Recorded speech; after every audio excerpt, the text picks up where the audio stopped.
Si te dedicas a la programación, seguramente has escuchado sobre GraphQL, o seguramente ya lo estás usando, o seguramente te preguntas, ¿qué es eso de GraphQL de lo que todos hablan?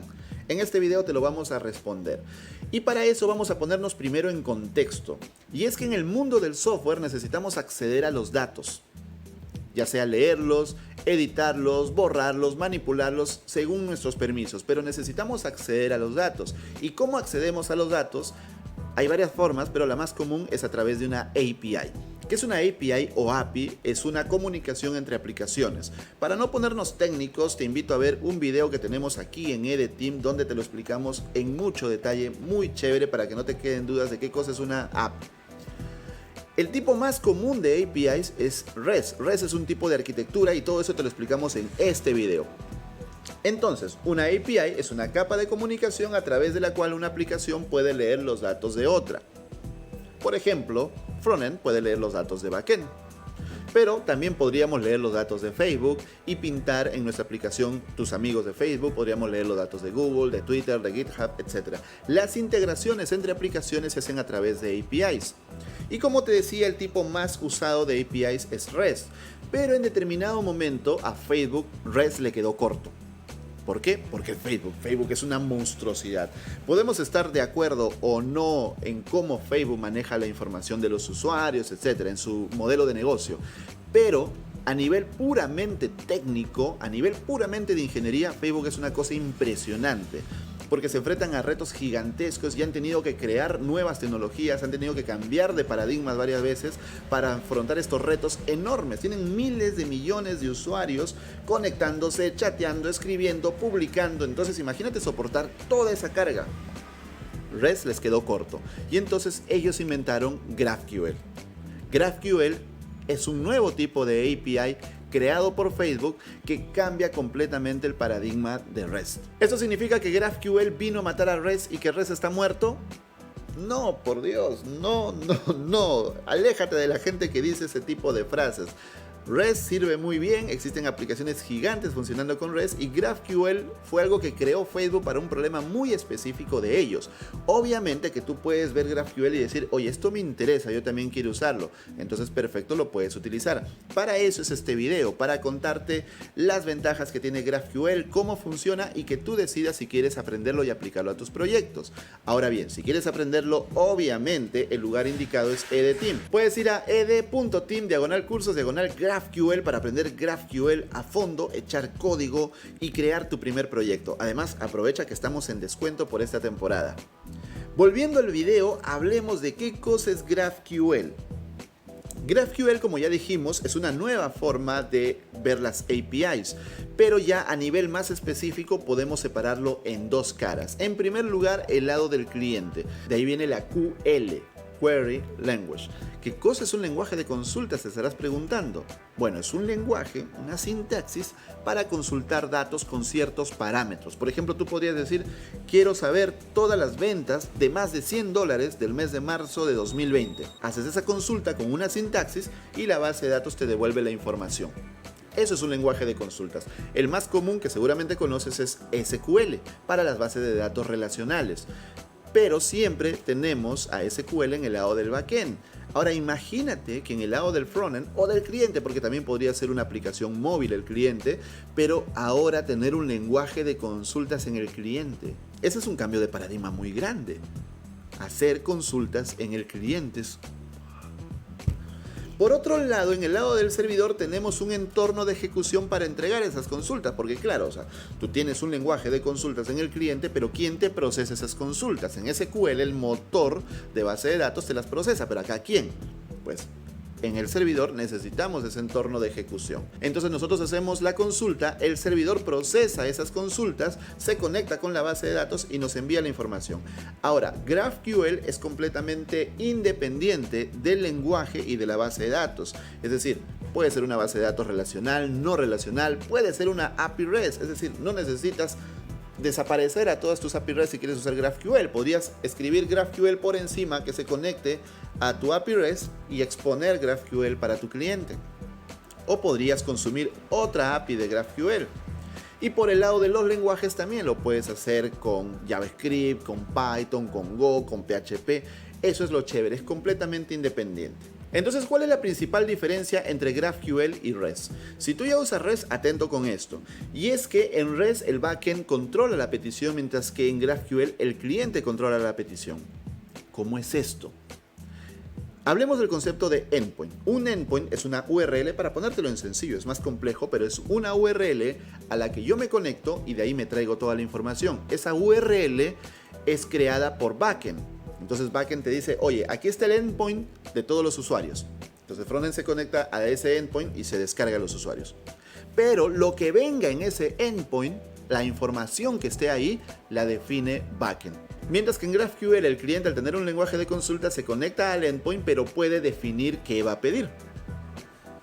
Esa es la principal diferencia entre GraphQL y REST. ¿Quién controla la petición? ¿Backend o el cliente? Que repito, no necesariamente es frontend siempre, puede ser otro backend o puede ser una aplicación móvil. Veamos algunas otras diferencias entre GraphQL y REST. En primer lugar, en GraphQL hay un solo endpoint. Me conecto a un solo endpoint y ahí está toda la información y yo puedo filtrarla según lo que yo necesite. Obviamente no está toda la información. Backend, por medida de seguridad, sabrá qué información exponer y qué no, pero todo está en un único punto. Mientras que en REST yo tengo que conectarme a diferentes endpoints. Un endpoint de usuarios, otro endpoint de productos, otro endpoint de precios, etc. Y según eso ir construyendo la información que voy a pintar en la pantalla. Por otro lado, en GraphQL el cliente puede depurar la respuesta. Claro, porque me conecto a un endpoint donde está toda la información y yo en cada vista, en cada pantalla, defino qué datos necesito solo para esa pantalla. Entonces no traigo demasiada información que no necesito. Yo depuro lo que necesito. Por ejemplo, en REST, backend define qué te entrega. Entonces, suponiendo que yo necesito solamente los nombres y las fotos de los usuarios para pintarlos en una pantalla de amigos, digamos en una red social, me conecto al endpoint de usuarios. Pero el endpoint de usuarios trae nombre, foto, país, correo electrónico, amigos, historial y un montón de cosas más que yo no necesito, pero igual me los tengo que traer. Esa es otra diferencia. Y por otro lado, y esto es muy interesante, en serio, muy interesante, es que GraphQL es autodocumentado, mientras que REST se documenta al final. Tú desarrollas tu API REST en backend y luego haces los tests y luego documentas, ¿no?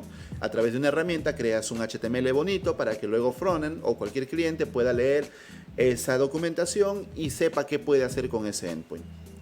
En GraphQL tú documentas mientras estás desarrollando, porque GraphQL tiene algo llamado esquema, con el cual tú defines la estructura de tus datos en backend.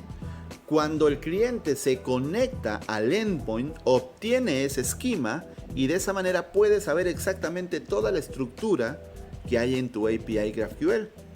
Y ya no necesita la documentación. Claro, si tú quieres el HTML bonito, igual tú puedes usar alguna herramienta para crear un HTML bonito, igual que en REST.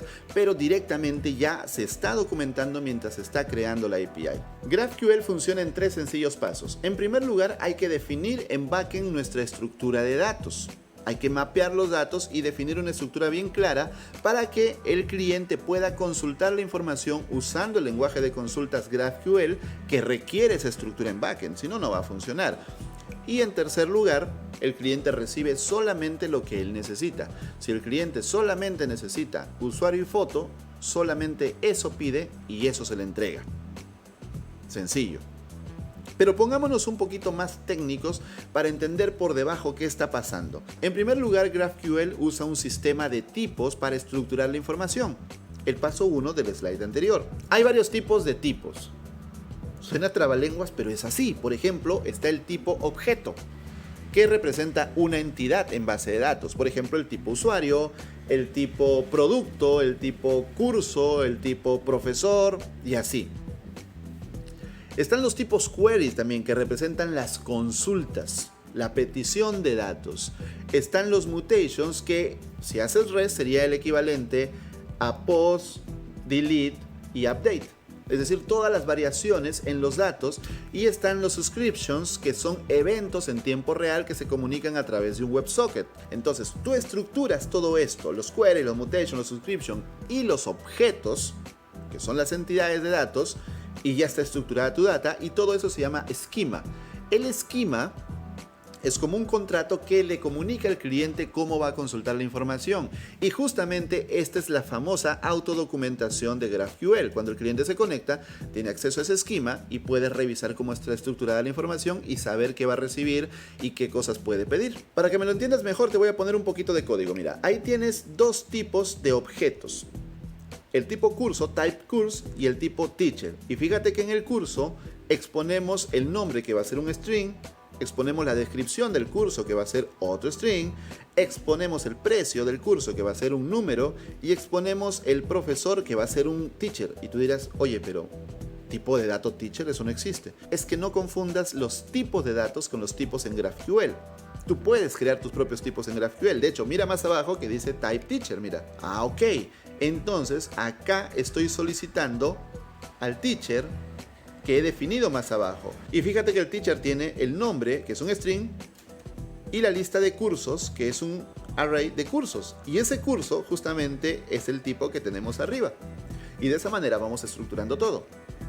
Ahora bien, una vez que tiene los tipos, estos tipos se conectan a los resolvers, que se conectan a su vez a la fuente de datos, que puede ser SQL, NoSQL, GraphQL o API REST. ¿Qué son los resolvers? Son funciones que se ejecutan cada vez que se hace una petición.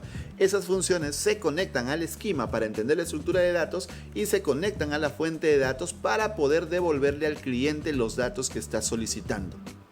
Y así es como funciona GraphQL. Te voy a poner un ejemplo de código para que te quede súper claro todo esto. Este código ya te lo mostré, es como definimos los tipos de objetos. Estos son tipos de objeto curso y tipo teacher. Ahora, ¿cómo haríamos la consulta? La consulta la haríamos así, mira. Pedimos un curso y dentro del curso estamos pidiendo su nombre, su precio y su profesor. Pero no podemos pedir el profesor tal cual, porque el profesor es otro tipo, es otra entidad. Y tiene dentro campos, tiene el campo name y tiene el campo cursos. Por lo tanto, yo pido el teacher, pero defino qué campo del teacher estoy pidiendo. Por eso es que debo poner ahí name. ¿Y cuál será la respuesta? Será un JSON.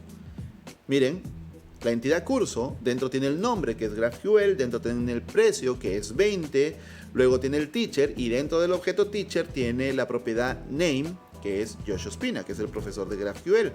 Es bastante sencillo, la sintaxis es muy sencilla, las consultas son muy sencillas y lo mejor, frontend ya no tiene que estar diciéndole a backend, oye, actualízame este endpoint para que traiga otro dato, oye, backend, por favor, créame otro endpoint para esta información que necesito, porque backend, más que seguro, está trabajando en sus propios proyectos, en sus propias tareas y tiene que hacer una pausa en sus tareas para servir a lo que está pidiendo frontend. Eso tarda, eso demora, se demoran los procesos.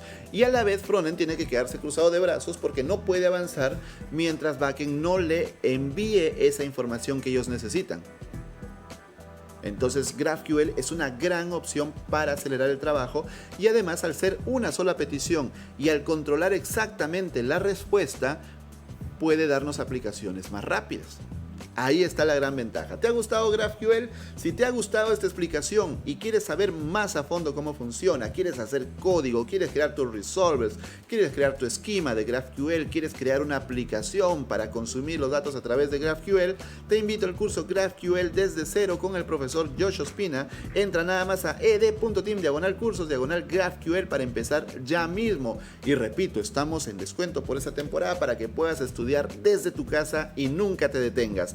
Yo soy Álvaro Felipe, espero que este video te haya gustado. Visítanos en nuestra página web porque aparte del curso de GraphQL tenemos más de 100 cursos o 150, ya son muchísimos los cursos que tenemos en EDTeam de tecnología, de diseño y de negocios. Visítanos en nuestra página web para saber más y también síguenos en este canal y síguenos en nuestras redes sociales y comparte este video. Nos vemos en la próxima oportunidad, muchas gracias, chao.